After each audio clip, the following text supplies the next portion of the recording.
Hi guys, ang niluluto ko ngayon ay deep fried pork chop.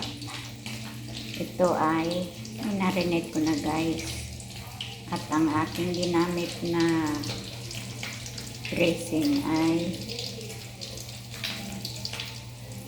ano guys, ito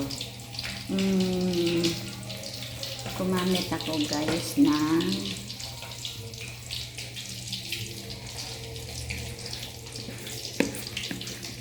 bali kasi guys, nag-ano ako ng dalawang breadcrumbs, dalawang ore. Isang breadcrumbs, ito ay ginamitan ko ng breadcrumbs. Yan, marinated na yung pork, na marinate na siya bago ko inano sa breadcrumbs. Yan. Ito naman guys ay sa crispy fry. Yan. Tingnan ko kung alin guys ang mas magustuhan ng kakain. Lalo na po guys, ang kakain ay ang aking grandson na mahilig po talaga guys sa prito. O, yan, malalaman natin guys mamaya kung alin talaga ang kanyang mas magustuhan. Kasi naobserbahan ko guys kung alin ang mas gusto nila ng mga kakain. Yan, ito. Ginamitan ko ito ng crispy fry. Crispy fry. Gawin pa yung aking pagluluto. Yan. Ano siya guys? Ito ay sa crispy fry.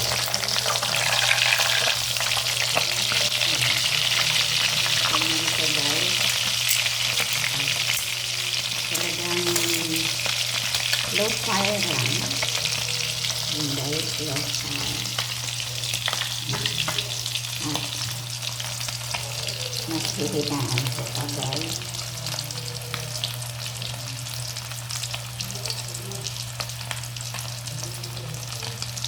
Yan guys. Low fire.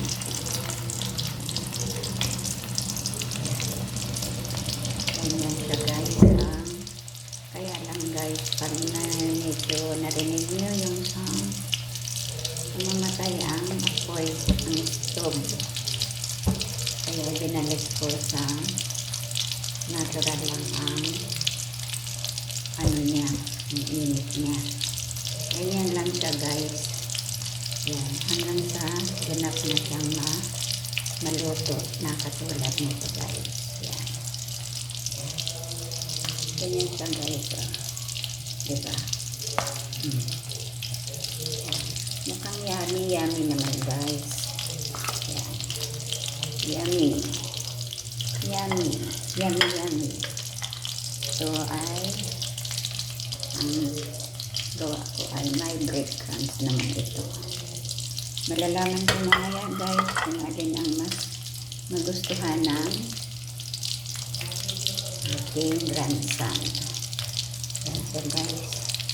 Tsaga-tsaga lang talaga guys ng pamamaraan ng pagluluto. Yan. Ito guys. Yan. Kung breadcrumbs or crispy fry. Thanks for watching guys. Thank you. And guys, thank you.